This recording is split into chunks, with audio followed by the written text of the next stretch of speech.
is being held today, Monday, February the 7th, 2022. It began today at 5:30 at Texas Staff Development Building at Achieve Early College High School, 1601 North 27th Street in McAllen, Texas, 78501. At this meeting, there will be discussion by the board on items and subjects as they are listed below. By the way, this is a board workshop. While we have an agenda, it is any subject that the board wishes to discuss regarding the budget can come up. And while we have 3 topics we wish to discuss, it could take other parts of the conversation depending on the direction the board wishes to go during this workshop. At this point, if there's no objection, we'll now proceed to public comment. Read a brief statement. Statement of introduction of public comments, a segment of the board meeting. This is BED exhibit. The board encourages public comment at board meetings. According to board policy, BED local board meetings, public participation, and related district administrative procedures and practices. Persons wanting to make a statement to the board are required to register the superintendent's secretary no later than 1 hour prior to the start of the scheduled meeting. Audience participation at the board meeting is limited to the early stages at the meeting. At all other times during a board meeting, the audience shall not enter into discussion or debate on matters being considered by the board unless requested. Each participant is limited to 2 minutes per meeting to make comments to the board. The board shall not deliberate or decide regarding any subject that is not included on the agenda posted with notice of the meeting. If an issue mentioned isn't on tonight's agenda, the board will defer discussion of the issue until the appropriate time during the meeting. Shall the speaker drift from the stated subject or become disruptive or abusive, he or she shall be given 1 warning. If a second warning is required, then the speaker may forfeit the remaining time allotted. The board shall not tolerate disruption of the meeting by members of the audience. Do we have the time clock that's going to be? Okay. And we have 3 individuals that have signed up to speak today. And I understand one may have canceled, but I just want to make sure. So I'm going to announce it. Number 1 is Nancy Trevino. Nancy Trevino, not present. Then we'll go to the second speaker signed up for today. This is Vivian Tamez, and this is regarding COVID pay, days and pay. The time will start when you start speaking, and there's a clock you can see right above, and whenever you start, the time starts. Okay. Hello. My name is Vivian Tamez, and I'm here in lieu of Sylvia Tanguma, McAllen AFT president. We understand everyone is facing trying times with the recent Omicron surge. Amidst all the chaos and uncertainty, we need your leadership to keep us safe and show us the respect we deserve as school employees for the incredible hardships that we are confronting daily. Numerous Texas districts have taken the step, which ensures that school employees can take the time needed to recover from COVID-19 events and still have time off needed for other illnesses and personal time off. This is in the interest of employees' health, both mental and physical, as well as the school community to prevent the spread of the virus.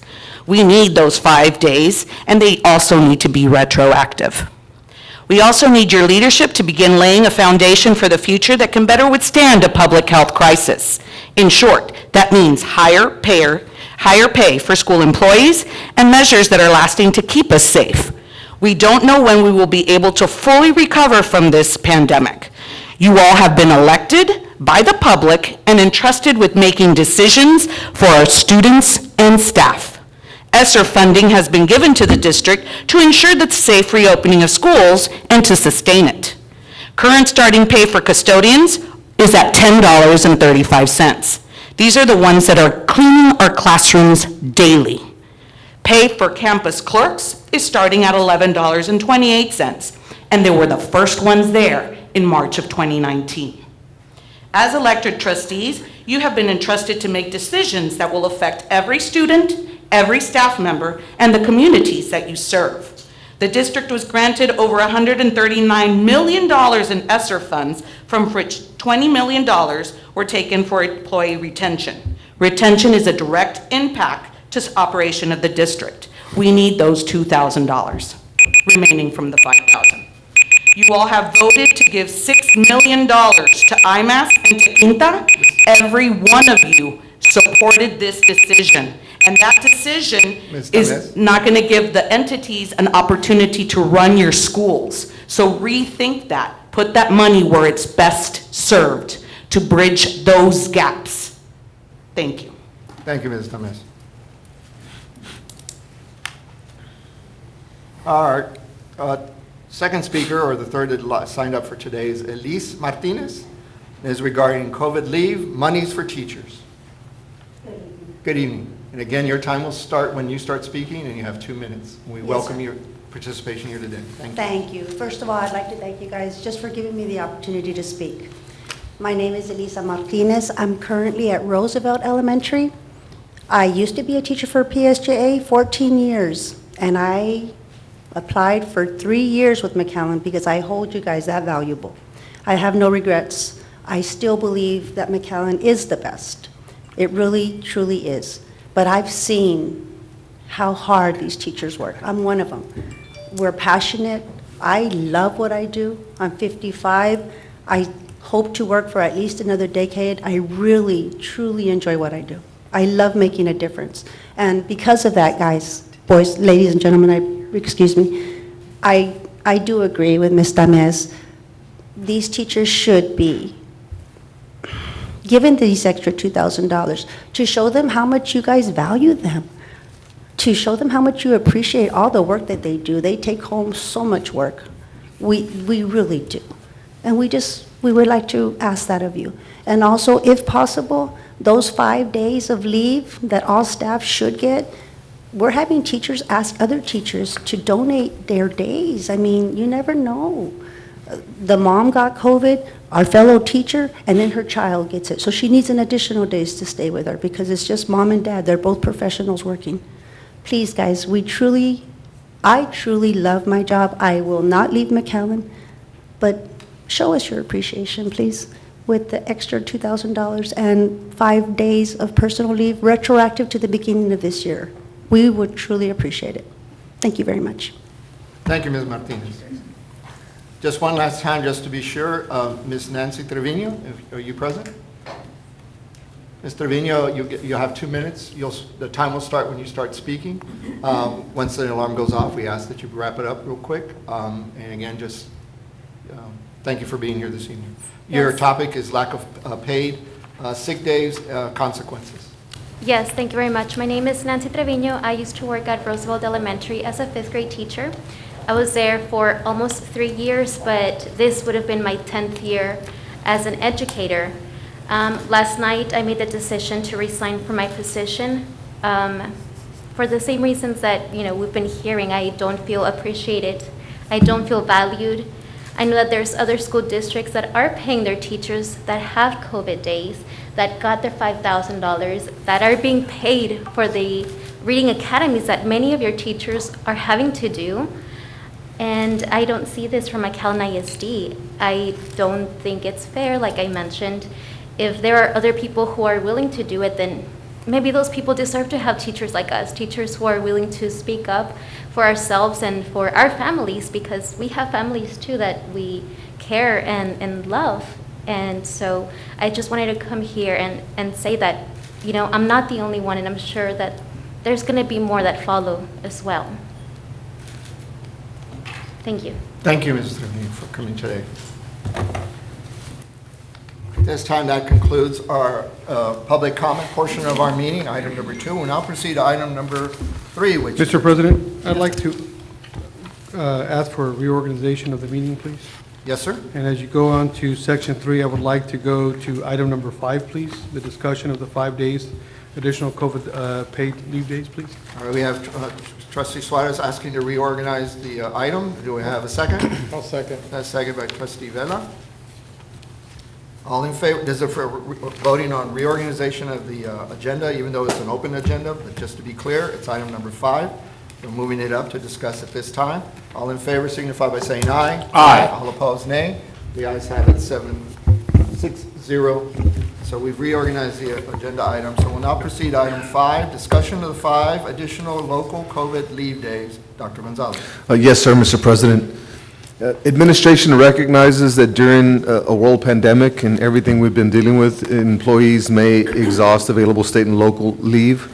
Therefore, a need exists to address additional local COVID leave days for employees who test positive for or are exposed to or have family members in need of with regard to being out due to COVID. So Mr. Miller does have more information for us, and he'll share that information now. Mr. Miller. Thank you, Dr. Gonzalez. We recommend all full-time employees receive a one-time allotment of 5 additional local COVID leave days. That includes all employees who work at least 27.5 hours per week, which would include our bus drivers and bus aides.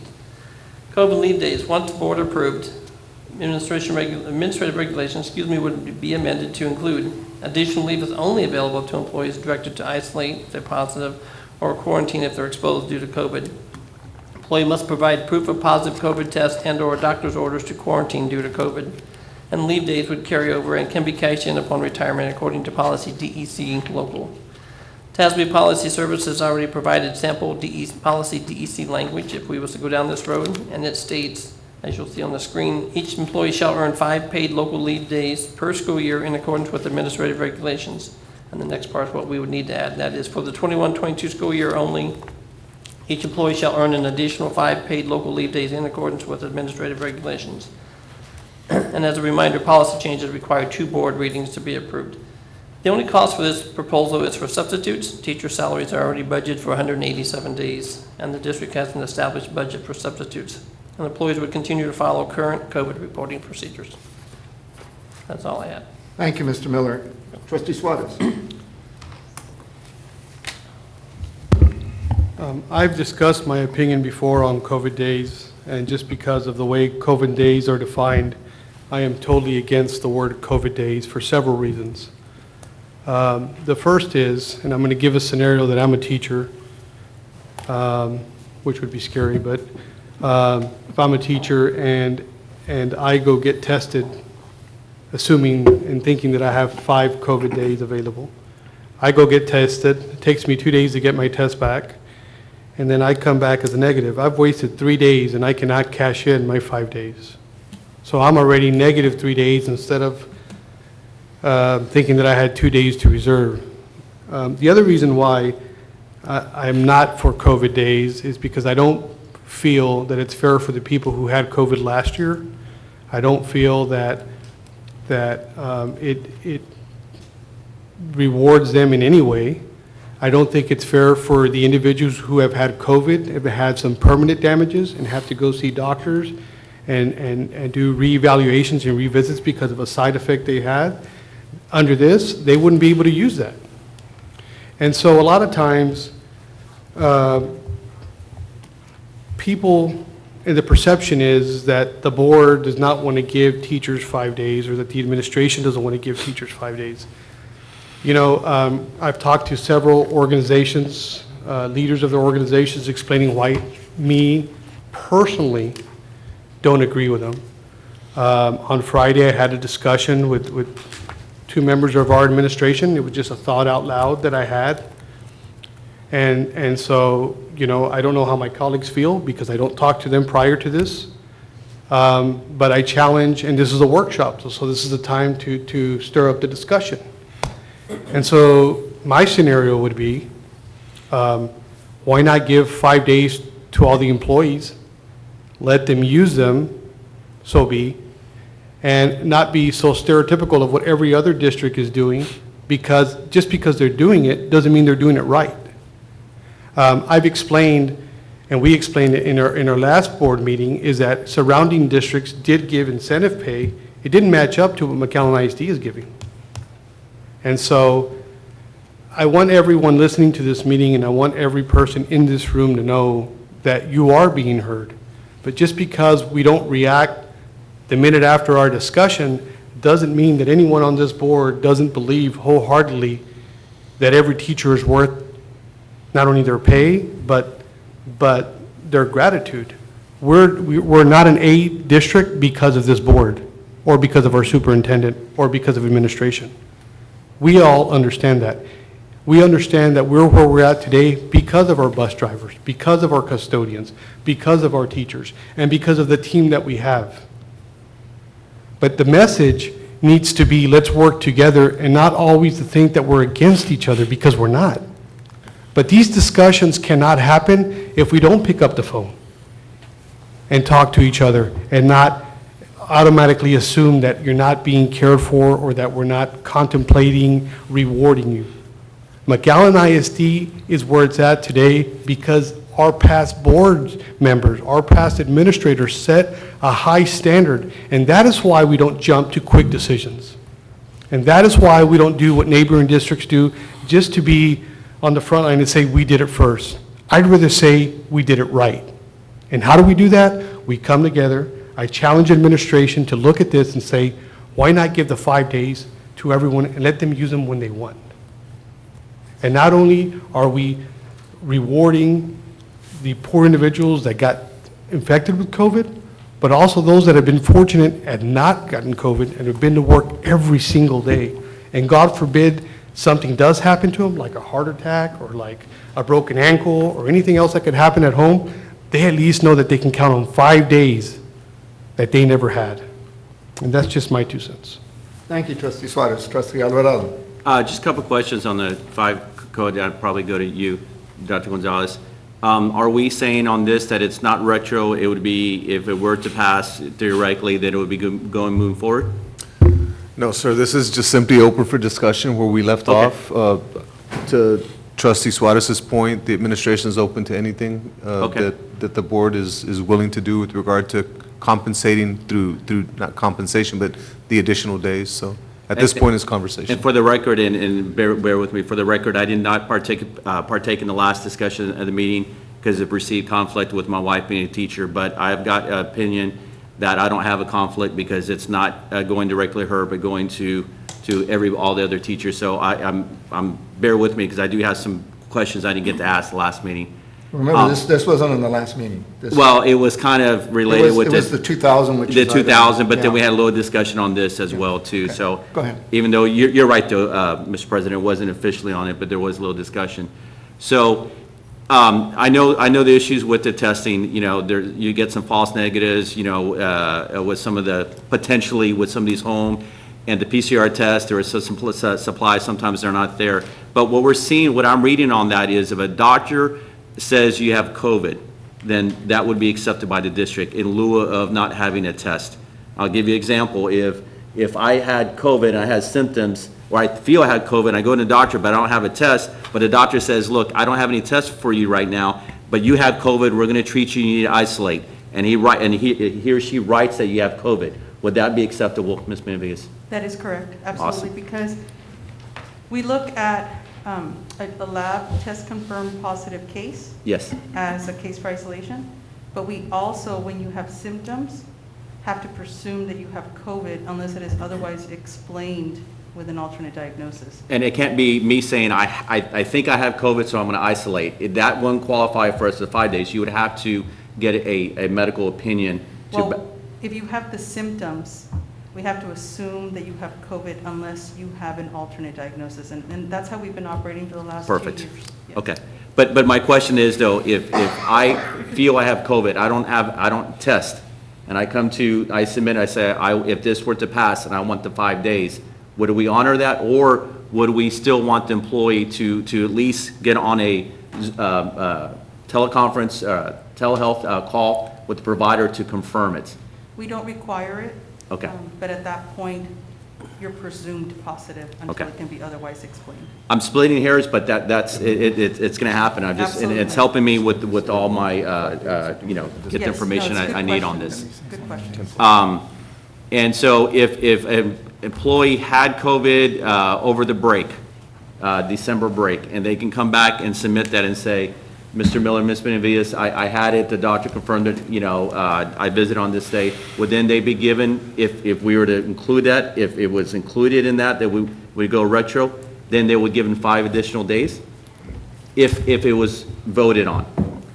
It's not currently on here, I'm just I probably should go to you, Dr. Gonzalez. At this point, and I did want to let the community know, this is for information purposes only, discussion, we're not voting tonight. Absolutely. But in that particular scenario, it does require a positive COVID test. Right. But we're open to other scenarios. And it based on says, and/or discussion. doctor's orders to quarantine. So, Yes, sir. to me, I read or, so you don't have to have the test, potentially. What I'm saying is, we haven't, right now, there's no language on there to go retro. We would have to include it in that. Yes, And sir. under the same scenario. In that scenario, Perfect. yes, sir. Now, Trustee Suarez, you're correct. We haven't, none of us have discussed that, so I want to get to your point. I'm not understanding it. You're, and don't make fun of me, man. I promise. I'm going to be nice to Aggies. Go ahead. So you're proposing 5 days for everybody, additional days? So just for the record, I'm not proposing anything. I'm just suggesting things because. Well, it's Yeah, right. your proposal. Well, your no, suggestion. it's just discussions that I've Okay. had. But yes, in Aggie terms, yes. So what I would say is, I think every employee would get the 5 days. We don't have to have discussions. We don't have to have red tape on who isn't, who did, who didn't, what test is good, what test isn't. Everybody gets the 5 days.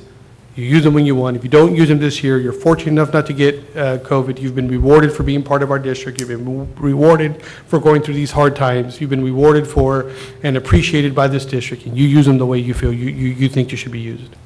Okay, so and I'm asking, probably need to ask administration,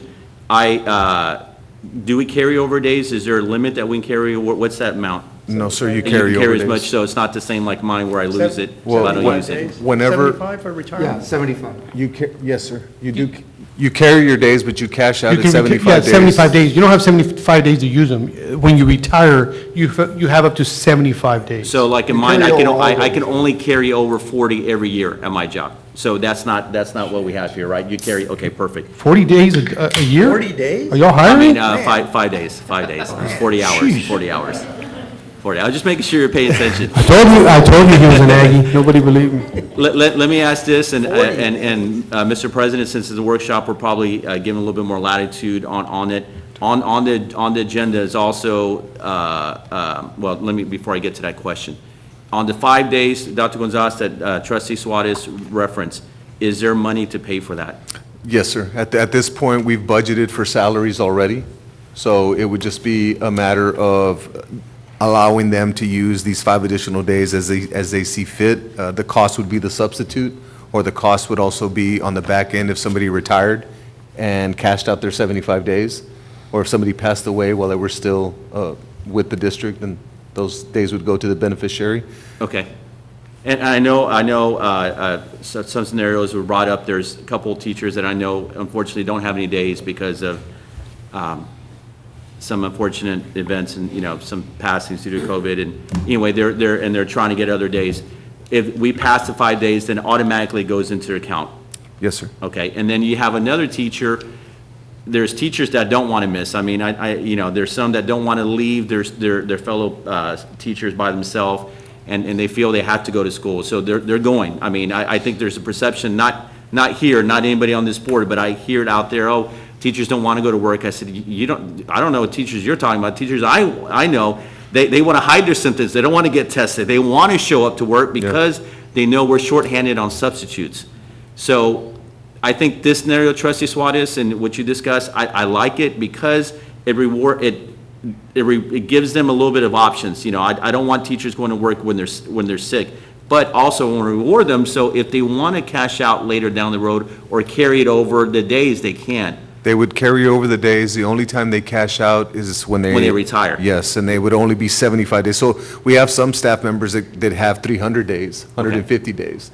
And even those would only be able to cash out 75 days at $125 a day and not at their daily rate. Okay, and I want to ask this because this is also factoring into my thought process. And again, if I need to wait on this, we also have acceleration of $2,000 payments. If we were to pass that and pass the 5 additional days without COVID, like Trustee Suarez say, do we still have enough money for both? Yes. Wow. Well, one of them's coming out of our general fund, Yes, our sir. operating fund, which is the 5 days, and the 2,000 is coming out of the ESSER, which has already been allocated, it's already been budgeted. Okay, and that discussion we'll do in a little on the timing of that, but on this particular one, it requires 2 board readings, so the this is not considered a board meeting because it's, or is it? No, the policy change, because with the if the board approves on Monday, the 14th, or any Right. other day, then that goes into effect. But then we go, the administration will bring a board policy change to add the language that for 2021, 2022 school year, it's retroactive, the 5 days would apply. The only difference that's being discussed at this point is it's retroactive either way. Right. But it looks like the trend, at least the two of you and I agree that it should be 5 retroactive days, period, no COVID related at all. Right. That's the only difference. So that 2 board reading is for putting in the policy that for this school year, retroactive, the 5 days would apply. Okay. And that requires 2 readings. But as far as the actionable, once we approve the actionable, it affects at that Okay, point. then that's, it's, either, I just wanted to know the timing of it, but, and again, I apologize because I didn't participate in the last, but I prefer, and this is a workshop and we're not voting, I think the COVID days is less stress for our staffing, and it gives them, each particular staff member some options, you know, whether carry over. So I like the proposal that trustee Suarez, which pains me very much to say, but it's a great idea. It's not my And proposal. you know what, I shouldn't joke in a time like that, and I apologize for that, because this is serious, and I apologize for that, so I take that back. I do like that better, and I'm also gonna go on record that I like the 2,000. So I'm done. Great job on trying to figure this out, Dr. Gonzalez. I know it's taken a little bit of time, but I think we're there, because that 3,000 that we given, then you add the 2,000 if it does pass, and then we get the 5 days. I think it does show to our district and to our teachers and all our support staff that we do understand what they're doing on a daily basis is tough, and we want to be partners with them, support them. So I wish we could do more, but if that's what we can do right now, I'm all for that. So I'll yield my time, President. Thank you. Any other board member? I just, well, Trustee? No, Trustee Eliseda. No, go ahead. I agree, I like the idea, and I just want to tell teachers and our staff in general that I appreciate everything that they do. I hope that no one ever feels like they can't get tested because they don't feel well, or because they're afraid to lose their jobs, or they're afraid not to be able to come to work, or for whatever reason. And so I also like this, and I hope that it provides a little bit of relief, and you know that we do appreciate what you do. Some of us in our own professions are in the same boat, you know, where we have our own leave or don't have any leave, and so we get it, and we appreciate you. I appreciate you. So thank you. Thank you, Trustee Pena. Trustee Eliseda? I too agree with Trustee Suarez taking out the word COVID, because my first thought was, how are you going to police this? And then hiring people to police it and all that. Yeah. I mean, that was a real concern. So I do think that when administration brings forward the policy, there should not be the word COVID in it. I also have concerns, well, I think the public needs to understand that if we're adding 5 days, it doesn't mean that we're paying 187 days plus an additional 5 days, so it's going to be 192 days now. Right. It's still 187 days. That's why it's budgeted, because we budgeted for our salary for everybody for the 187 days. So that's why it's not costing us any more money. The other question I have, though, is you do have staff who has loaned their days to people already. How is that going to be? Are they going to get those days back now, or how does that work? No, you can't loan days, you can donate days to the Donate. sick leave pool, but once they're donated to that, so. So what's going to happen if I donated 5 days to somebody that they didn't have, but now technically they're getting paid those days, but I lost my days, I gave it to you? The sick leave pool's for people suffering catastrophic illnesses or situations of that nature, so they're typically requesting like, 20, 30 type days or something of that nature, so it's not onesies and twosies days. Oh, So okay, that's why because in people public donate for comments, somebody made catastrophic reference to illnesses. that, so it occurred to me, I thought, oh my goodness, what's going to happen if people loan their days, and how do they get that back? So Yeah. you've allotted for that. I'll yield. Just going to give it, Trustee, you know. He stepped out. I have Go one more ahead. question. I'm sorry. That's okay. We're talking about the days already allotted in 187 days, good point. Dr. Gonzalez, on the regards to substitutes, because it's not an issue just in McAllen, but it's across South Texas, and the country for that matter. I commend you and your staff for at least matching we're one of the highest paid for substitutes in the area, and at least for this year, to try to attract more. What other plans do we have?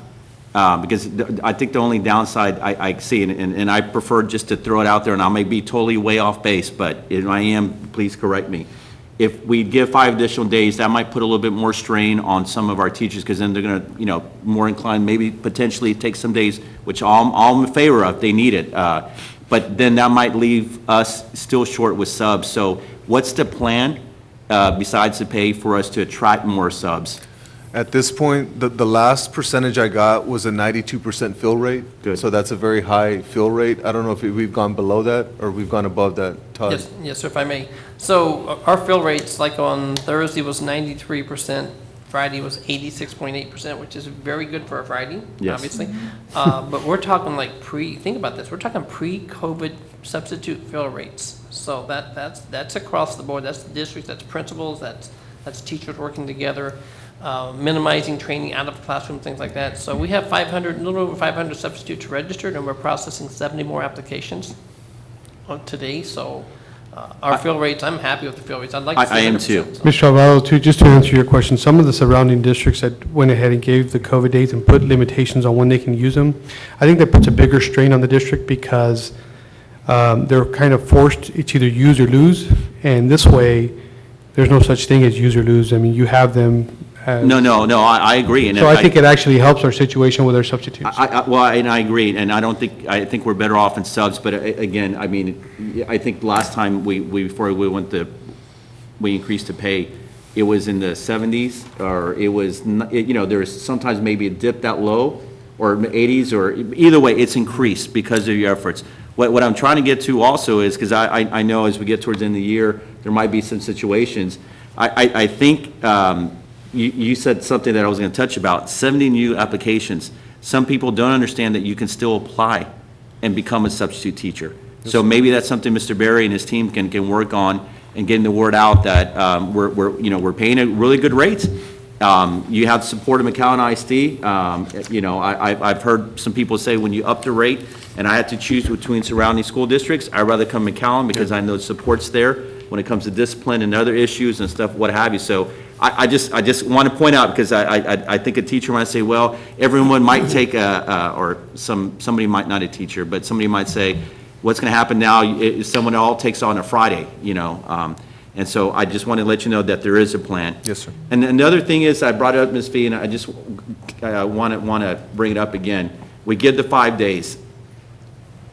What's the protocol to ask the request for a day off? So I'm a teacher, and I want to take off in 2 weeks. I send it in, within 5 days. I think it's 5 days, right, that we ask. Is it going to be approved, or is it still dependent on the principal? No, it should be approved always. Okay. And if there's any questions or issue, then they can reach out.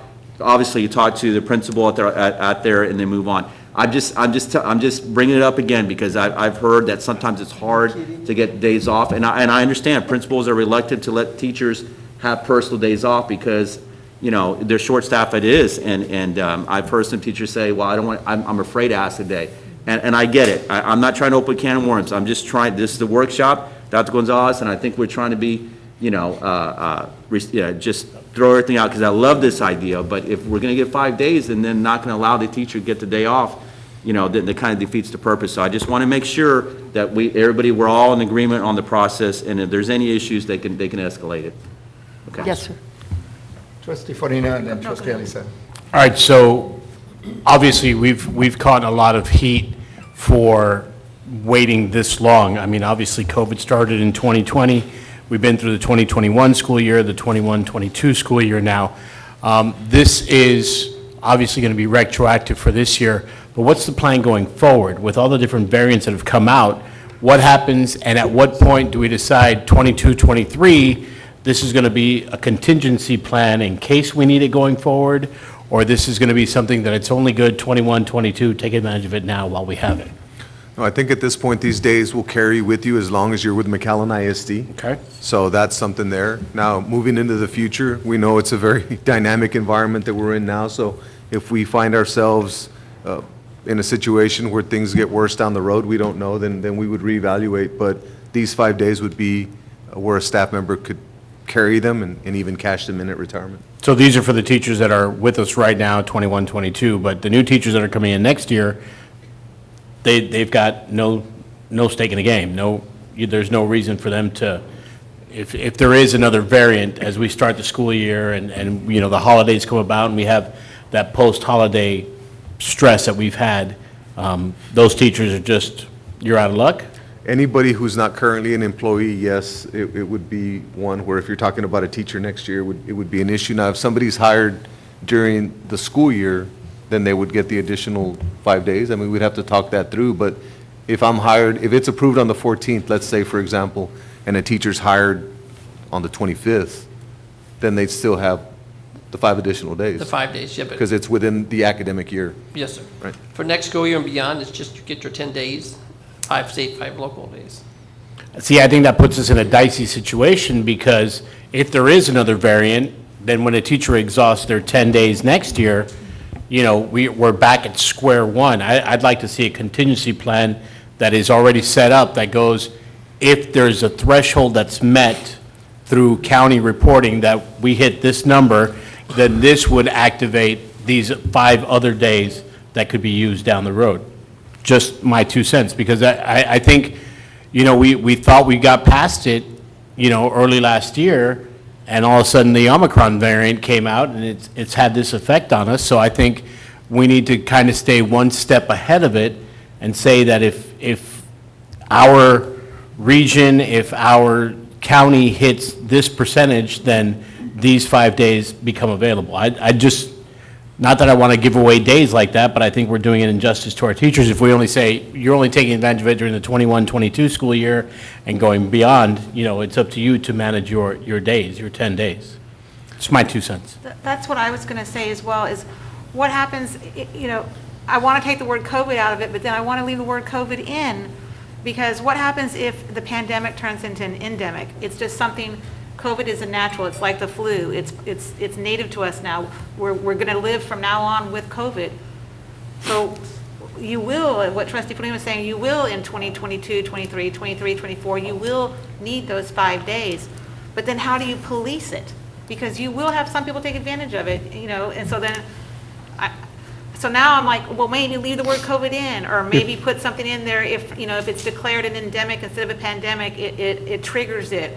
I think there's, you know, it's going to be interesting to see how the administration comes back and words the new policy, but you do have to take into account the future that we will no longer be a pandemic, it will be an endemic. It will be like the flu. It's a virus that we live with, and we have to, you know, it'll be interesting to see once your team, you know, wordsmiths it and figures out, but maybe we should leave the word COVID in it, because maybe that, you know, it is for that, and then we'll have some way of policing it or something. I don't know. Well, I think everyone's concerns make a lot of sense, but more importantly, where COVID was 2 years ago and where it is now is very different. I think that our the medical industry has come a long ways. I think our government and the community coming together has come a long way. I think Mr. Vela could attest to what he was going through 2 years ago and what he's going through now, and the effects are a little different. I'm not downplaying COVID. I'm one of those, a realist that believes that by next year, hopefully, COVID will be like a flu, to where, you know, there's the medications available, the vaccines are available, the treatment's different, to where you don't have to be out for 5 days. It's a 2-day, you know, 2-day illness. And you know, to Mr. Fornito's point, you know, there's a lot of variables and there's a lot of things on the plate. The great thing about it is that you have a board that's sitting here and willing to talk about it again. So if we're in that position, we have another workshop and we talk about it, and if need be, and there needs to be some additional days, and that's for the board at that time to decide. But, I mean, it would be foolish to think that we're going to sit here and say, no, well, you know, 3 years from now, when we're no longer here, the board members that are here aren't going to care. I don't think that's true. So, especially when we have active teachers and employees out there willing to voice their opinions and you know, be heard. So I'm not worried about what decisions are going to come years from now, because I'm very confident that whatever board, whoever sits on this chair, will be able to make the right decision, like every other board member has made for the city, for the school district of McAllen. You know, Go ahead. another thing that I want the administration to consider when they're talking about bringing this policy back is vaccinations. Is there going to be something in the COVID leave that triggers, Are you vaccinated? Did you get the booster? Because if you have, citizens that are responsible, that get the vaccination, that get the boosters, and never get COVID, versus people, that don't get vaccinated and do get COVID, there needs to be, I don't know how you're going to write up in the policy, but maybe that needs to be something also that's considered when you bring back this policy on COVID leave days. Has everybody done everything on their part? Have they been a responsible person to try and, I don't know what the right word is, and I hate to, especially since I have Matt over there. But I just think there needs to be some sort of triggers that, that you qualify. So I don't know if you're going to come back with the word COVID in or not, but I do think that you need to consider pandemic turns into an endemic, and I think you need to consider if people are immunized, vaccinated for it. Yeah. Mr. President, I'm sorry. No, You're good. I'm just Not thinking. everybody's spoken. Oh, I'm sorry. No, yeah. it's a So work. I hear there's two proposals, one for 5 additional COVID days with, probably something similar to that. Totally respect that. And I've said before, with COVID, we all have different perspectives on it, so I totally understand. I am going to request formally, Dr. Gonzalez, that we do the 5 just additional days retro for this past year. I'm going to want that as an option because I will be voting for that. And I think the thing to consider, though, is not just COVID, positive COVID. There's 2 years of fatigue with COVID, and our teachers and our staff have gone from teaching virtual to, going in person, and having to do even a hybrid of that. And then there's some students are far behind, and I'm going to be quite frank with you, this school district has not lowered standards. We still expect, to be an A+ district, and we're asking that for our teachers and staff, and they feel it. I think we can't wait till next year to give them 5 additional days. You have to do it now. It's been 2 tough years, and I don't have the answers for next year, to echo what Trustee Suarez said, but I feel that if we don't do something now, we're going to lose the trust and the will of our teachers and our staff, because it's been a long 2 years, and they've delivered for us. They have. When other school districts were struggling to go last year to virtue, our majority of our staff went with no issues, and if they had issues, y'all came and supported them.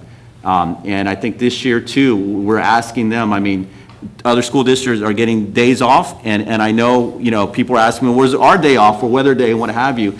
And I know the mission is, though, you want to educate our kids, and I feel for them. I wanted to give them a couple of days off, but on the same time, too, we're holding our students to a higher standard, so we're pushing everybody. So I totally respect, the discussion on it, but I think those 5 additional days will cover everybody, because there's a unique story in every teacher or support staff that we have, and then that $2,000, too, coming as soon as possible would also help ease COVID fatigue, having COVID, having to deal with their family, having to deal with, I have a cold like that, thinking, is it COVID or not? I mean, that was perfect, Mr. Miller, couldn't have timed it even better, right?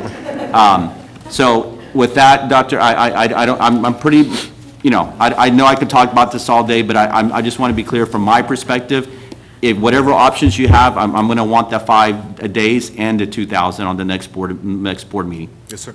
And here's my take on it, if it's okay at this point. I think Yes. I everyone's had just a have chance. one more little quick thing to say, Sam. Yeah. We can't anticipate new variants. We didn't even think, nobody anticipated the Delta, the Omicron, whatever's to come. This thing could, mutate over and over and over again, so I don't think, I agree with Trustee Alvarado. I want the 5 days, I want the money, and I just want to move forward. As we encounter something new, we will deal with that, and we can bring it back and discuss it. So, that's my take on it. Thank you, Sam. Yes, Trustee Peña. I think we have a general consensus here, Dr. Gonzalez, and then I'll give you a chance to state your thoughts, that in the 21-22 budget, we've already allotted for the full compensation of our staff 100%. This is no additional money. This money has already been allocated and is available, and it seems that the consensus of the board, it should be only 5 days, and it'd be retroactive. for all staff for the 21-22 school year, and that we appreciate the staff for their dedication, their commitment to making this district continue to excel in all levels in a very difficult time. So having heard the board, Dr. Gonzalez, and I think this is a great opportunity for us to at least start the conversation, have you and your staff considered, or can consider, that it'd be only 5 days without COVID on there, and that it will be 5 days retroactive for all employees, no matter what? Yes, sir. This is a discussion that we've had as an administration, and I think that's the power of this board and the dialogues that we have. So initially, looking at it through the COVID lens was one way, but through this discussion, we can most definitely do 5 days retroactive, not tied to COVID, that teachers can carry forward, and right. staff members can carry forward, for that matter. It's So for is the the entire staff. administration prepared for the next board meeting, which is on the 14th, to bring this item for consideration as being suggested by the board? Yes, sir. All right, thank you. Any other questions or comments from the board? Well, just to clarify, I think trustee, and to be fair to trustee, I said that she still wants the 5-day additional COVID as an option, is what I understand. No, I mean, it's 5 days regardless of how you title it. Okay. I mean, to me, I'm just thinking in my head, maybe you should just call it, paid time off, or paid days off, or, I don't know, personal leave days, I don't know. I was just thinking of keeping the word COVID in there for the following year, like what trustee Forina was saying, if we need those 5 days next year, so next year we need 15 days versus 10 days, what triggers it? Is that we've gone from a pandemic to an endemic? What triggers it, so we don't have to constantly bring this policy back? But I think we're just going to have to constantly bring the policy Yes. back. So, no, whatever administration, I'm sure y'all will vet it and figure out and come back with some great ideas, so. Okay, I just wanted to clarify that, Sam, you're right. Well, the reality of it is these two items that are here today was for the board to have the opportunity today. The vote that we took before was a procedural to get us to this point. It wasn't a final. So we're actually discussing 21-22 and what we're trying to do to wrap up the year 21-22. The next workshops will be mainly focusing, I would think, Dr. Gonzalez, going forward, on a 22-23 budget. Yes, sir. And so there's still time for us to discuss the possibility of additional items that the board may direct the administration to add going into the 22-23 budget. For example, I would be very much in favor of including in the budget, in board policy, to what Trustee Vela had mentioned earlier in a conversation we had as a board when we were talking about how we were going to respond to COVID, and to what Trustee Forina had just brought up, is that we have within policy, or Trustee Aliceta actually, that we have within policy allow, and I think some school districts have already done this, is my understanding, Mr. Miller, is they allow for perfect attendance. And for teachers and staff that meet a perfect attendance for that year, that they get a certain amount. Is that what you've seen in your research? Did I understand it correctly? Well, there are school districts that do a teacher perfect attendance. Stipend. I love that. Yeah. And again, to what was being mentioned is that we do have teachers that have 300 days because, or staff, I should say, teachers and staff, and they don't want to be absent, they're not absent, and so it may be something for us to consider. This is just, since we're, discussing for going into 22-23 and beyond, that may be something that we discuss in one of our other workshops. Administration's thought about that and how that might look like for us to consider. Yes, sir. Okay. The other is, I think, as we continue to move forward in looking at possibilities, to going to what Trustee Forina said, in conversations you and I had, Dr. Gonzalez, is I was contemplating or suggesting that the board policy take into account 21-22, the retroactive 5 days, but since we're now talking, or should be talking and moving into the 22-23 budget, is that we might be able to encompass it all together. In other words, that the 5 days would be for this year and for next year.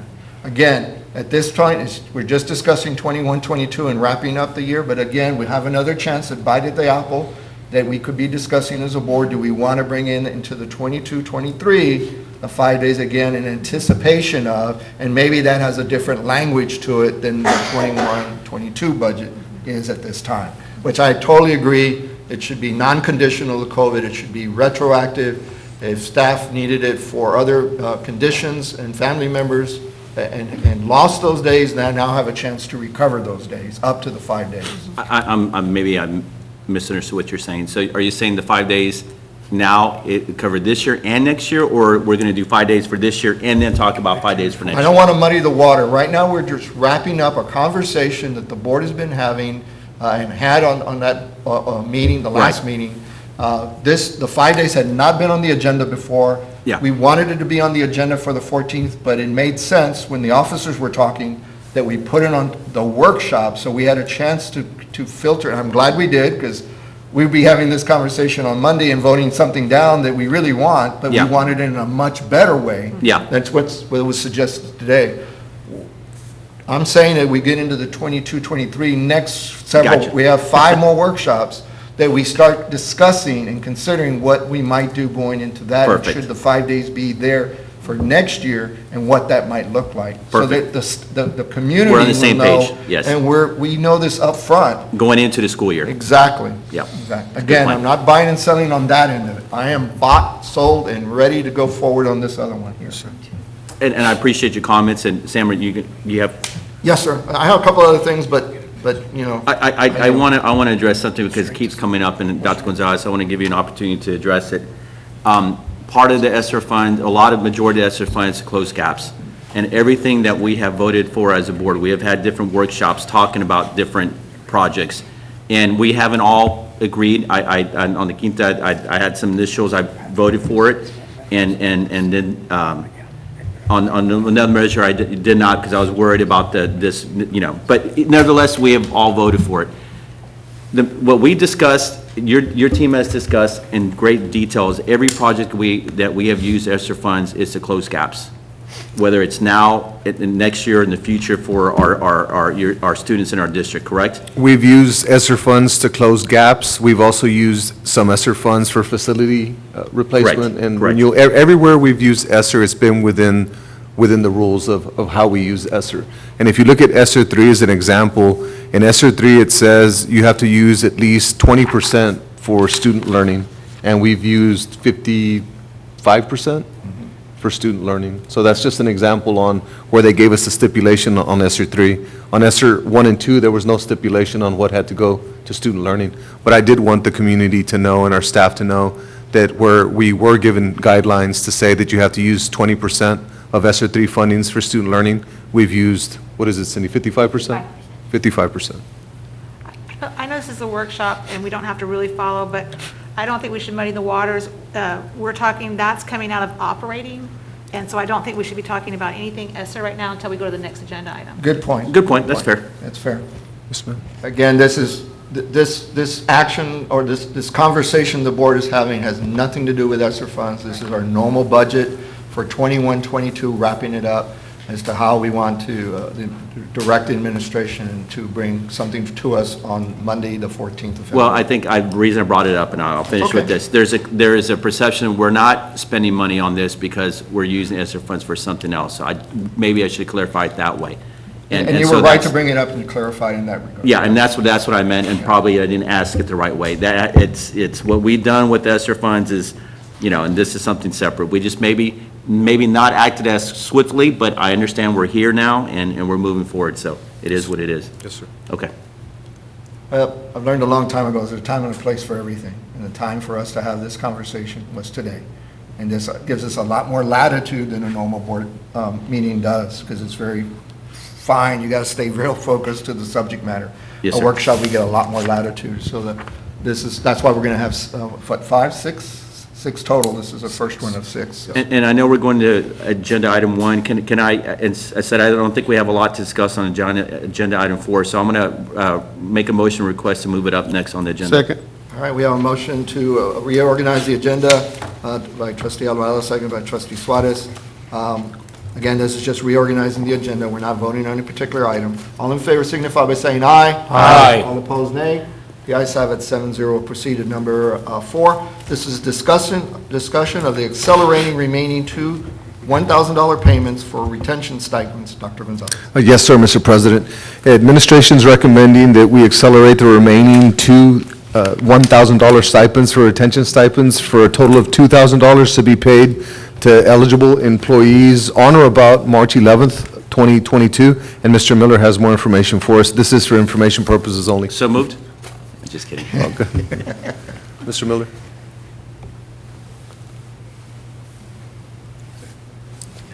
He was watching his Florida Gators play basketball, weren't you, sir? I was having technical difficulties.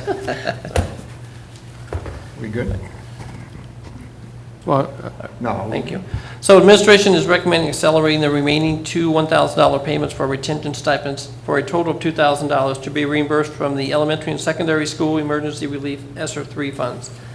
Retention of our staff is important to continue to maximize student learning. Student learning is the first of four main areas of the ESSER master plan: to maintain the operation of and continuity of services for McAllen ISD, and to retain and continue to employ all existing district staff.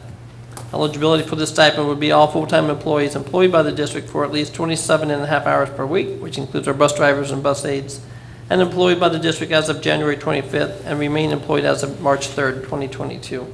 The stipend payment, if approved, $2,000 stipend is to be paid on or about March 11th, 2022, unless decided differently. And $2,000 retention stipend is in addition to the $3,000 retention stipend paid during December 2021, and is intended to replace the $1,000 December 2022 and $1,000 December 2023 retention stipends. Thank you.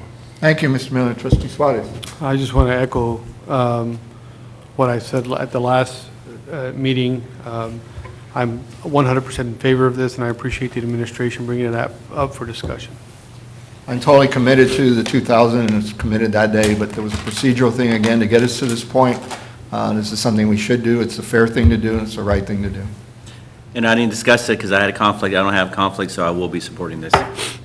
Any other comments? Just Trustee Vela. a question for Ms. Richards. It was in next year's budget before. Are we shifting it to this year's budget, or are we borrowing from next year's budget? Actually, it had already been earmarked, although these two were scheduled to go out December of 22 and December of 23. It's still earmarked within the ESSER funds. So for us, accelerating it will be no problem at all. It doesn't become a budget amendment for 21, 22, or 23, 22, 23? Exactly. It is coming out of our ESSER funding on there. It is federally funded, and it's already was originally earmarked when the original application went in. All right, thank you. Any other questions or comments? I did. Yes, Trustee Eliseo. So when we did this ESSER money, we had to get everything approved and everything and run it up the flagpoles and down the flagpoles. And we did the 5,000 based on being hired September 1st of 2021. In this right here, you have that you could have started working just this January, employed as of January of this year, not being here for the entire, from September. That's one problem I have with this. The second problem I have is it is a retention stipend. We are trying to retain people to work the entire school year. Just a month ago, they got $3,000. Everybody, bus drivers, everybody got $3,000 a month ago. If we want to give them the $2,000 ahead of time, I don't have a problem with that. I have a problem with the dates. Why don't we wait until we sign the teacher contracts for the following year? So we're retaining them to work 22, 23. At least if we waited until May or June and gave them the $2,000, at least you've stayed with us the entire school year.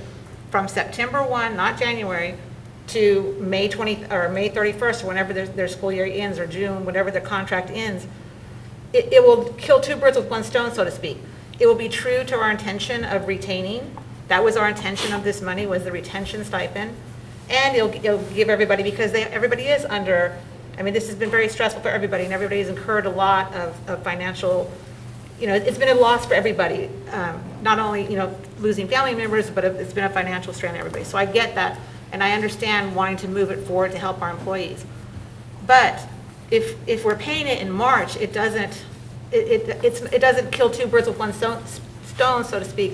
Whereas if we wait until June, it helps us. It could only help us if it will get you to stay, because if you leave March, if you started in January and you leave March, you work for the district 3 months and you're going to walk away with an extra $2,000 stipend. You weren't here for the long haul. You weren't here suffering with everybody, getting through, doing what everybody had to do, everybody on board back in September. I mean, I don't agree at all with the January 25th date. You've been here 3 months and you're going to get $2,000 and you can quit tomorrow? when everybody else has been here this entire time, lifting all this weight for us? I just don't agree with that. And I do think that there's no reason to push it forward. I don't see any benefit in giving it to people March 11th. I see a huge benefit in giving it to people after they've signed their contract and they're willing to come back to work with us for another year. Actually, if I can. I'm sorry, trustee Suarez, and then trustee Alvarado. Okay.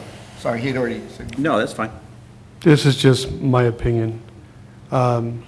We just heard a teacher say that she was leaving because she felt unappreciated, and she left. I think now maybe she thinks twice and say, maybe I shouldn't have left. They do appreciate us. You know, it just, everything has to be well thought out before it's done.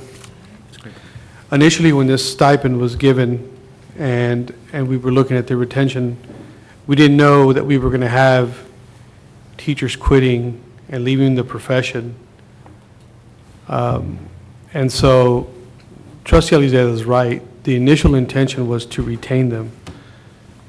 I'm going to be real honest, $1,000 in May and the following year is not going to keep a teacher here. She can go work at a surrounding district for more money.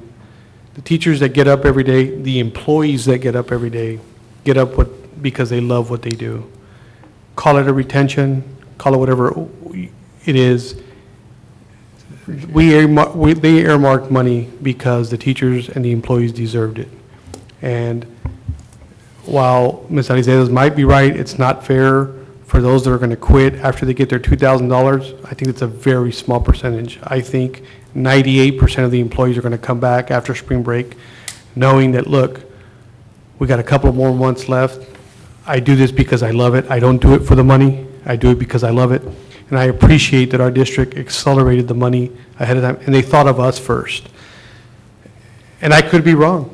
It could be that Ms. Alizada is right, and if this passes and come March after spring break, they said, thank y'all for the $2,000. My kid no longer has a teacher. But I don't think that's the truth. I think, although business-wise you do think that way, I think in this profession it's a little different. And with all due respect, my personal opinion is I think this $2,000 stipend in March will motivate the teachers to finish the year and know that they're at the right district and that we appreciate them. Just my 2 cents. Thank you, trustee Suarez. Trustee Alvarado and trustee Peña. How many employees, Mr. Miller, if and I probably don't have it accessible, but if you can give me a ballpark, were hired after January 25th, 2022? That were hired after that? I don't know that number that were hired. It would be this year, you know. Minimal, but we've hired a bunch in About November, 100. December, since January. I would think 20, 30 is where my mind's at, since January 1st. I mean, every board meeting, we onboard 30 people. Well, So it's starting from January 1st of this year? Go ahead, trustee. Probably about 100, would that be fair? I mean, it's probably high. I think that's. It's a high number, but just go with me on this. So I sat here and I understand what she's saying. I think if you started the year, then you get to 2,000 before March. But if you started in January 1st, to your point, to maybe alleviate some of your fears, if you're brand new, we pay that bonus at the end of May or June to kind of keep them here. So we're going to reward you for being the whole year. And for those who started in January, you haven't been here to your point. And so let them work, the 6 months or, 6 months, 6 months. And then they'll get their retention bonus at the end. So to kind of a compromise in that sense, because I understand what you're saying. But, I'm just another way of looking. I'd be open to that. I just want to clarify something. These same individuals, why wouldn't we just reward the individuals who got the $3,000 stipend and were ready for the other $2,000? Why don't we just have those in the equation? Why do we have to have the new portion of the employees? I mean, because this is an accelerated, this should only apply to the employees that were going to receive the $2,000 stipend. I think that's what I'm saying, right? Yeah, but you said it in a way that none of us understood.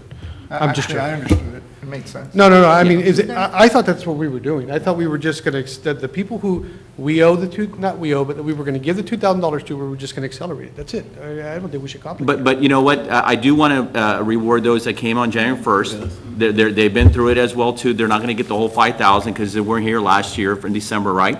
But if they stay with us, instead of paying them in March, to your point, pay them at the end of the semester, they get to 2,000. So I think it's a good compromise in that sense. What do you think, Dr. Gonzalez? Mr. Miller? So if I may, Dr. Gonzalez, so the window for the $3,000 to be eligible was, you had to be on the payroll by 9/15, September 15th, and still on the payroll as of December 1st. We've hired a bunch of people in the November, December window for ESSER-related type positions and backfilling those positions, so it's going to be fair to those folks who are still in the trenches with us. I'd like to see those folks included. That's why the January 1st target date is there. That's fair. And I retract my statement. That's fair. Are we good? Yeah. Trustee Pitt? There's not a good time. I mean, we do it in March, people may or may not quit.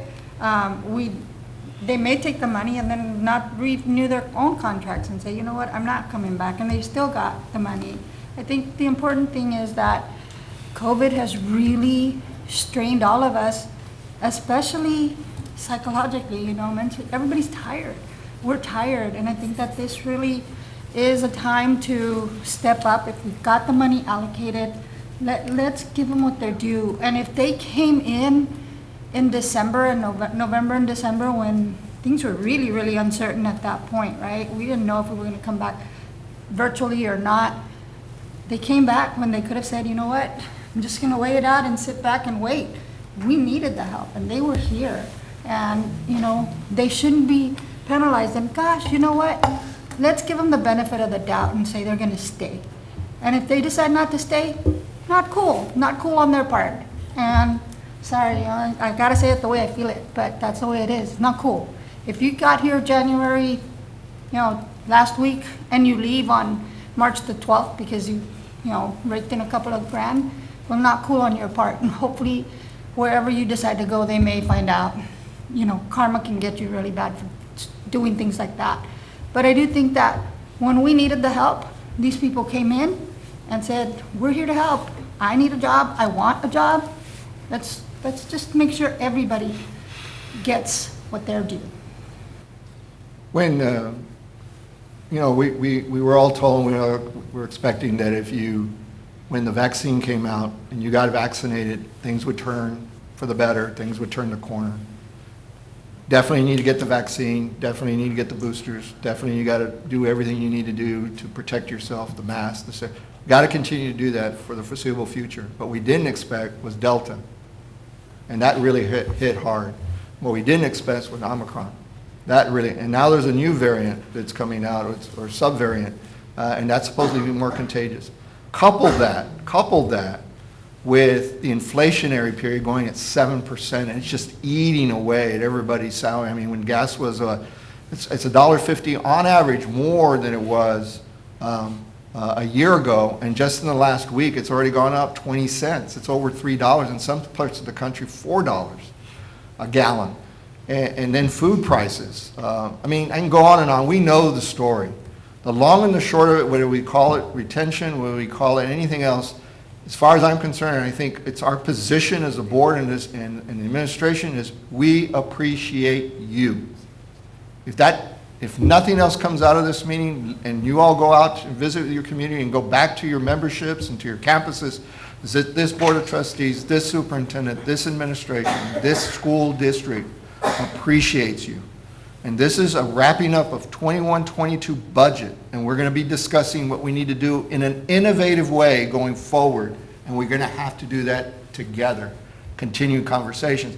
Like for me, going into the next, again, not buying or selling yet, just conversations, I don't think it's a done deal in the sense of what else we could do going forward for our staff in an innovative way. I've already mentioned one about attendance, but I think another one is we got to look at holiday pay. Holiday pay for December of 22 and beyond. We did it before the pandemic, holiday pay. I think that needs to come back on the table, and I think it ought to be $1,000. That's my opinion. Again, it's just put it out there to prepare for our next budget conversations. and get everybody's input, but I'd like to see what the administration, you may say, no, that's crazy, we can't do that, but we can do X, but I think we need to be talking about what do we do for December of '22 in place of this. Who knows, maybe you find an additional 3.4 million somewhere, and we can put 1,000 back on the table in December. I don't know, call that holiday pay or whatever else. But I think we need to be thinking that way and looking at how do we continue to help our staff in addition to what the pay raise may be, and we're waiting for that, that'll be in another workshop for 22, 23. We got to realize too that whatever conversations we're having today, with the inflationary situation occurring, it may eat that up even before we administer our budget on July 1st of 2022. Just food for thought. Any other comments on item 4 so we can, Trustee Elisa? I just don't get it. I mean, it feels like it's gifting federal funds. If you started working for us January 3rd, and the day before spring break, we're going to give you $2,000, what is your incentive to come back? I mean, you have an incentive to stay, to retain, if we give it to you, first off, if you've been working here for a long haul, and second off, if you sign your contract. I mean, I don't understand why the board wants to push so fast March 11th. That's an odd date for me. In my head, I just can't wrap around it. I got December, and I understand June. I don't understand March. Can someone explain to me why March 11 is the day that we want to give this money out? Is there a logical reason? Because they need to pay their taxes? I mean, is there something logical that administration has come up with this date? Who came up with March 11th? Because I get December, and I get June, I get signing your contracts, but that's such an odd date. Where's March 11th come from? March 11th came from a discussion the administration had, and we were talking about the level of work that our teachers have been doing for the last 2 years and everything that we've asked them to do, the variants that have come through, the amount of stress that they're dealing with regard to closing achievement gaps. And so it's not so much for us, we're not looking so much through the lens of retention as we are through the lens of appreciation. So not really counting on somebody saying, well, you gave me $2,000 the Friday before spring break, I'm going to come back because my finances are squared away. More so, the message you're trying to send is we appreciate you all, we appreciate the hard work you've done up to this point, and we've decided to give you the last $2,000 we were going to give you in year 3 and 4, all up in year 1, and we believed in our conversation that date would be one where the staff would appreciate it more so than they would in June. And if anybody needed the money in June, then they could just put it in their savings account from March and then use it in June if they wanted to. But when we were having a conversation as an ELT, it was more that date being when would the staff appreciate it most, and not so much through the lens of stipend. But even in June, if you started in January, you would at least been here 6 months and signed a new contract.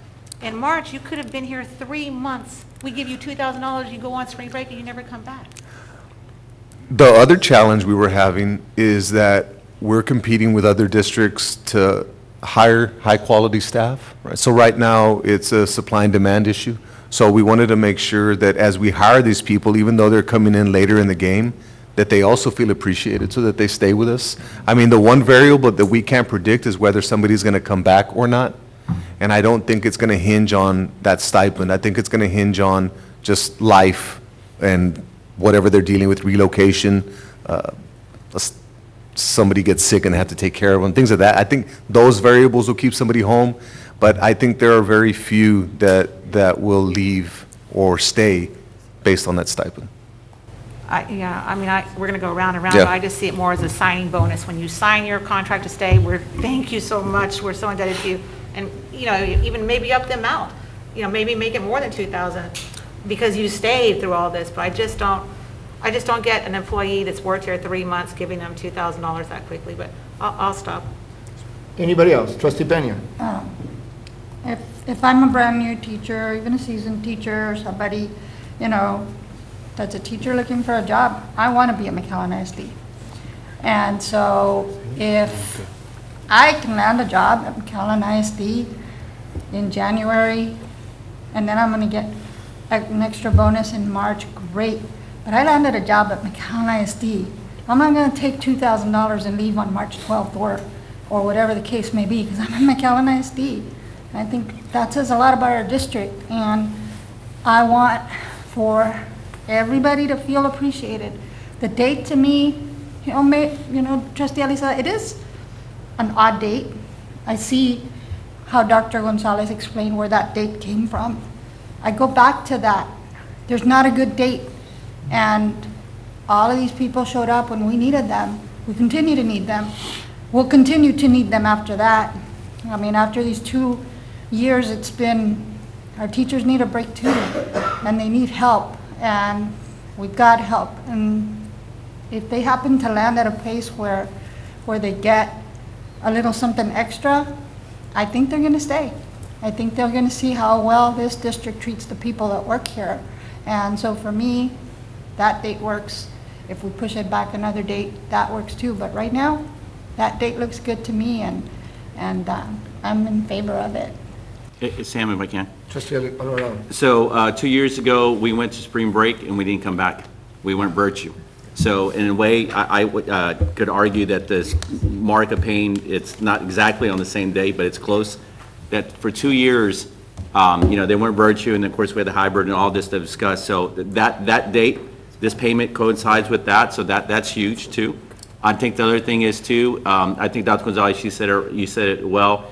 There's people have not been able to go anywhere because of travel, and it started to slowly open up, so we can give them some money to let them go in spring break now, or they can plan for June as soon as school year is over. I mean, I bet some of this, the doors closed, and they have the money, they'll go on a vacation somewhere. But if we wait till June, the June 25th payment date is kind of late in the year, so I like to give them the flexibility to kind of plan. And I see it from your lens too, Doctor. I see it from retention somewhat, but I more see it as that mark 2 years, when we went, when COVID hit and we went virtue, and we put a lot of strain on our staff. So I think there's not a great date, and I understand where you're coming from, because I really do understand the point about hiring the January 25th, but I think where I make it simple for all of us in the sense of not put a restriction on it, I'm going to just lean to the 2 years, 2,000 on March 11th. Dr. Gonzalez, it seems that everybody has spoken, and we kind of have a consensus with some exceptions. Are you prepared to bring this item to the board's agenda on Monday, February the 14th, for the board to consider and take action on? Yes, sir. Okay, thank you. With that, we'll now go to item number 3, which is the 2021-2022 budget update. Dr. Gonzalez. Yes, sir. Mr. President, TEA and Board Policy CE require districts to prepare a budget of anticipated expenditures and revenues before June 19th and approved by the board by June 30th. Ms. Cindy Medrano Richards, our Assistant Superintendent for Business Operations, will present the first budget workshop for the 2022-2023 budget. Ms. Richards. Yes, Dr. Gonzalez. I'm trying to bring my PowerPoint back up. It kind of froze.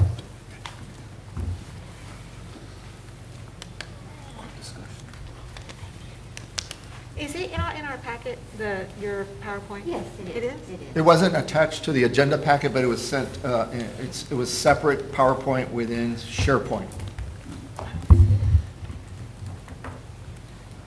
Were you able to find it in SharePoint?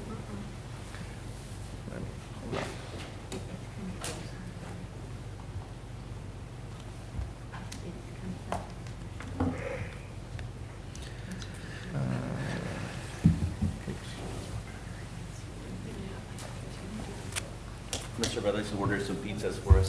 What do you want? Can I have your credit card? It's on file. It's on, I already saw it. It's on file. Well, I downloaded it into my. Oh, you don't? Yeah, I downloaded it before it came in. You can go ahead and use No, it. no, it's okay. It's okay. But it was one of the items. Yes, I was able to get it on. So I redid it, like my parents did, it looks really good. Yeah, it's It was on there, right? Yeah, it was there. But I downloaded it on. Yeah. Here, go ahead. and No, use no, it. no, that's okay. I've already That's seen okay. it. No, that's okay. I'll watch it here. Okay. Do we have four already? Let's see. 1, 2. Yep, we're ready. There's 4. Is everybody ready? We good? Okay, we have a quorum in the room, so we can go ahead. Mrs. Richards. Yes. Thank you, Dr. Gonzalez. Thank you, Mr. Saldivar and Board of Trustees. Tonight's board workshop, we're going to discuss the 21-22 budget update. We've already discussed the following two items, so I'm going to go ahead and move on. The 21-22 budget update will begin with an overview of the district's audited general fund balance as of June 30th, 2021. We do have an unassigned fund balance of $56,020,075. We have an assigned fund balance of $19,328,046. Restricted fund balance of $28,640,405. Non-spendable fund balance of $3,299,020 and a committed fund balance of $307,451 for a total fund balance of $107,594,997. The district's unassigned fund balance includes an estimate of 2.5 months average cash disbursements during the fiscal year of $50,394,168 and excess unassigned fund balance of $3,517,616. As reflected by the district's fund balance, the district is financially healthy, and we will remain fiscally responsible as we navigate through the state funding challenges that we're currently facing as a result of a decline in ADA. Districts throughout the state have been experiencing an attendance rate decline, and McAllen ISD hasn't been immune to this trend. At the time the 21-22 budget was prepared, TA indications were that students would be required to return to the classroom and funding for virtual instruction as permitted during the 2020-21 school year would no longer be available. Additionally, COVID cases were trending downward. The district projected a fiscal year 2022 original ADA of $19,787, and as is a standard budgetary practice for the district, historical ADA trend analysis were conducted, and the return to school instructional environment was considered as part of this projection. The unknown variables at the time were the long-term impact on attendance due to the Delta virus and also the most recent onset of the Omicron variant. Because the district is experiencing a decrease in ADA, the district has revised the current year ADA projections to reflect current trends. For fiscal year 2022, the revised ADA is now projected at 18,127 and reflects an ADA rate average of 91.95%. This is an ADA decrease of 1,660, and the district earns $6,160 of state funding per ADA. So the result is the projected state funding loss of $10,225,600 for the district this year. The $10 million is currently projected as the worst case scenario and is based on current TEA funding guidelines. During the month of February, business services will begin the process of reevaluating all revenue stream budgets and aligning them to current trends, and new revenue activity will be recognized. Expenditures will also be analyzed and adjusted based on current trends, and this process will identify potential cost savings. And you should see these adjustments as part of the February budget amendment. The contingency steps to be discussed later in this presentation will reference a transfer of general fund operating expenses to ESSER. The transfer of these expenses are permissible per ESSER, as noted on the last bullet of this slide, and the guidelines are outlined as follows. Preparedness and response to COVID-19, training on sanitizing and minimizing spread of infectious diseases, the purchase of sanitizing supplies, improving facilities to reduce virus transmission, improving air quality, addressing needs of various student populations, improve preparedness of local education agencies, planning for long-term closures, purchasing educational technology, providing mental health services, implementing summer learning, addressing learning loss, and other activities necessary to maintain operations and employment of staff. Additionally, ESSER 3 has specified a 20% spending requirement in the area of student learning loss, and the district currently budgeted 55% of ESSER 3 funds towards the area of student learning loss. This next slide outlines how the $10 million loss will be mitigated in order to maintain a financially healthy general fund. In order to reduce this $10 million loss, we'll be repurposing the following ESSER funds titled Internal ADA Set-Aside and PPE, Personal Protective Equipment. The $5 million referenced in the Internal ADA Set-Aside was the result of a possible prior year ADA hold harmless adjustment. Last year, for districts that were potentially eligible for an ADA hold harmless adjustment, TEA would fund the hold harmless with federal funds, in this case ESSER funds. In other words, MISD ESSER funds would be reduced to fund the hold harmless. Therefore, the district set aside $5 million of ESSER funds in the event TEA determined the district was eligible for the ADA hold harmless adjustment. When last year's state funding was finalized, it was determined that McAllen was not eligible for the ADA hold harmless adjustment. This means that these $5 million in set-aside ESSER funds can now be repurposed to offset the state funding loss in the general fund. We're also planning to repurpose $500,000 of ESSER funds budgeted for personal protective equipment to reduce the state funding loss. The district has submitted an application to TEA for a school health grant, and these funds can be used to purchase PPE supplies, and the district is anticipating approval of this grant. This leaves the $4.7 million loss, the remaining amount, and that amount will be absorbed by the general fund. Again, business services is in the process of reevaluating all revenue streams, and expenditures will be reviewed for potential cost savings to help reduce the general fund loss. Also, there may be some additional TEA assistance coming to school districts, and we're hopeful that the $4.7 million loss to the general fund is the worst case scenario. But first, I'd like to review 2 ADA adjustments announced by TEA earlier this year. Oops. A little? Here we go. Come on. Okay. The 2 adjustments that TEA announced earlier this year. The first one is the operational minute adjustment, and it only applies to the first 6 weeks. The minute adjustments applies to districts whose attendance rate is less than the target percentage attendance rate calculated by TEA. The second one is the low attendance day waiver, and it only applies to the 2nd, 3rd, 4th, 5th, and 6th 6 weeks. Low attendance days must see an attendance rate that is more than 10 percentage points less than prior year's attendance rate.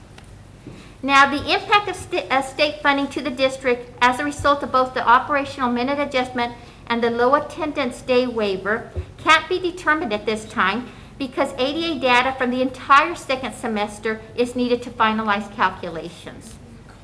But we know that TA is currently evaluating changes to these adjustments and looking for a more comprehensive approach.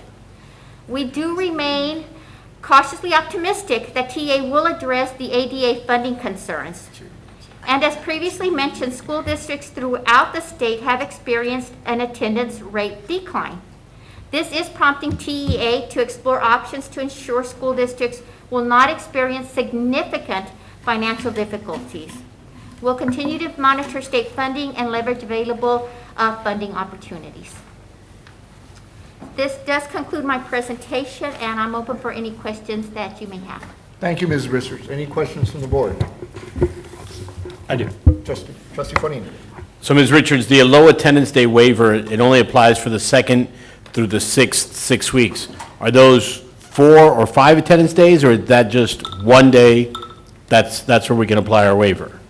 We will, the reason they recommend that we wait till the end of the year to look at that is because you want to select those days throughout the year that are your lowest, and you potentially may have some, obviously, during the 2nd semester on Right. there.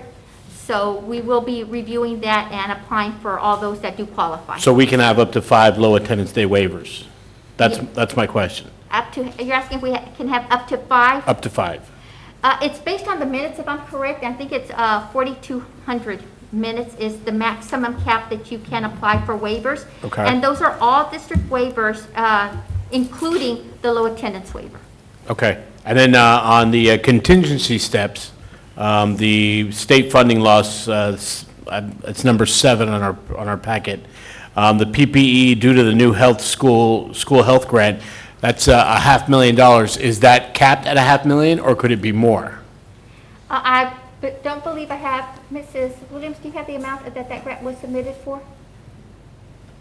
We had approximately $800,000 between pre-award and then what we could extend based upon the allowance at TA. So right now, we have in there 500,000 projected, but it could be up to 800,000. Yes, sir. Okay. All right, those were my questions. Thank you. Thank you, Josephine. Any other questions from the board? Just a quick question, if I Mr. may. Gallo. Ms. Richards, 500,000, that won't leave us needing any more PPEs? We're well-stocked and supplies are adequate at this point in time? We are absolutely adequately supplied with PPE. In fact, Mrs. Benavides can probably expand on that conversation because her team oversees the distribution of PPE and the purchase of that. I want to be sure we're not in a situation where we're left scrambling later. No, we actually have still, even after our current spend in PPE, we still have additional funds. I don't know if you want to expand on that, Laura? If you would, come up to the mic, please, so we can record your answer. And while she's making her way up there, we reached out specifically to all of our nurses today from all of our campuses. We've heard from 12. All 12 comments, I'd like to read some of the comments specifically from our nurses. We have what we need. I asked for a lot, so I have an abundance. We have masks. We give unlimited when asked. We have given packages to teachers when asked. It just depends on what is needed. Yes, we do have enough gowns, N95, surgical masks, shields. We have gloves. I feel I have appropriate PPE, masks, face shields, shoe covers, gowns. I'm fine with PPE to distribute. For my part, we have enough masks. I feel like we do. Whenever we need more, you have it available. Teachers can come pick up, and they are coming to pick up.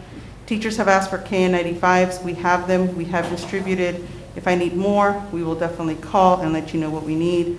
We have the PPE. I don't think we have a shortage issue. We were able to request supplies since last year. We have N95s for staff. We have gowns, masks for kids, face shields, gloves. Another one, I'd like to invite folks to come and see my PPE. I don't know where to store it. Please give me a storage closet. I'm very impressed by all of this stuff and very appreciative. Storage closet, is that covered under ESSER funds? I have PPE, yes. I'm giving out N95s, KN95 surgical masks. I do feel we have all the PPE. I have a lot of N95s, even from last year. Yes, yes, yes, yes. Don't worry, we are okay. We have plenty. Very good. So I guess your answer is yes. We're still waiting for the other, those are 12 comments. We want to make sure that every single nurse, the nurses are the ones that are front lines, measuring and ensuring that we have PPE at every single campus.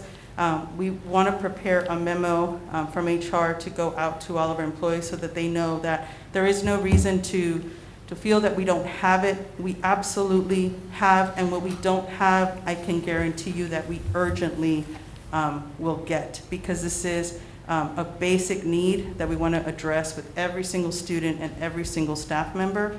So if any of our nurses who are, like I said, the front lines of our campuses, feel like they need more, they absolutely reach out, and you can see from some of the comments, we do get them what they need as soon as we hear. Well, I'm glad you clarified that, because I think there was some chatter in the community that we didn't have enough PPE, and it satisfied me, and I hope them as well. Thank you. Appreciate it. Thank you, Ms. Williams. Very well done. Ms. Williams, were you going to add to them? No need. We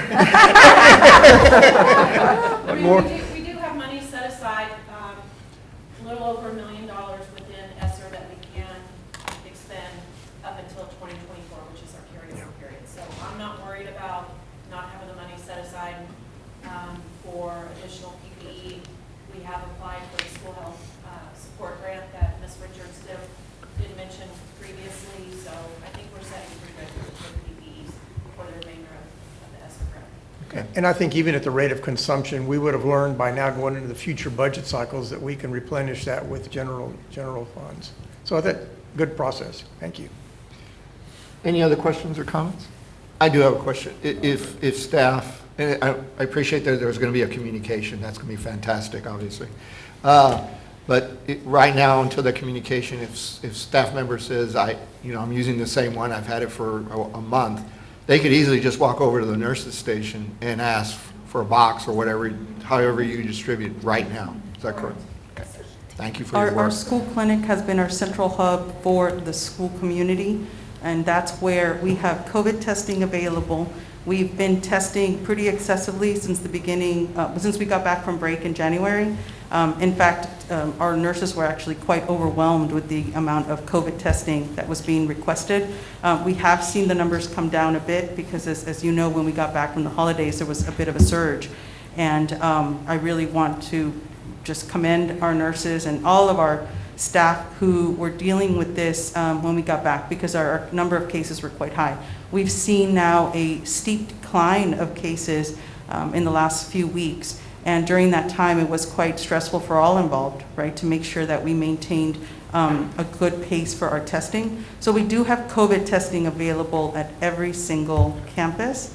And Ms. Laura Williams has been really integral in making sure that we have the supply coming in for tests. So testing is available at every single campus with our nurses, and PPE is available at your school clinic as well. It's very evident that to be at this point, unlike what we've been in the last 2 years when we start our budget cycle, demonstrates the collaboration of you, Dr. Gonzalez, and your ELT, but very specifically your role, Ms. Williams, Mrs. Benavides, and Ms. Richards, to coordinate these various budgets and funding sources to put us in a position that we can finance, as Trustee Vela pointed out, that we can make the pivots and the necessary moves to provide whatever the needs may be, whether it's through ESSER or other funds, obviously the new grants that you're going to continue to apply. And it's put us in a really good position. $4 million is a tough thing to close, but this is a far better place than we would have been otherwise if your attentions were not there. Really appreciate it. Thank you. Any other questions or comments? All right, then that concludes item 2, and that now brings us to, unless there are any other discussions in general regarding preparation for 22-23 budget that the board wishes to take at this time, then I need a motion to adjourn. We do not. What about item 6? The report regarding. Thank you. Item 6 at this time has been pulled at the request of the administration for further review and consideration at a later date. Thank you for bringing it up. Then I move to adjourn. And I'll second. Then moved by Trustee Faria, second by Trustee Alvarado. All in favor signify by saying aye. Aye. All opposed, nay. The ayes have it, 6-0. Motion carries. Run, Matt. Run, Matt. 7:07.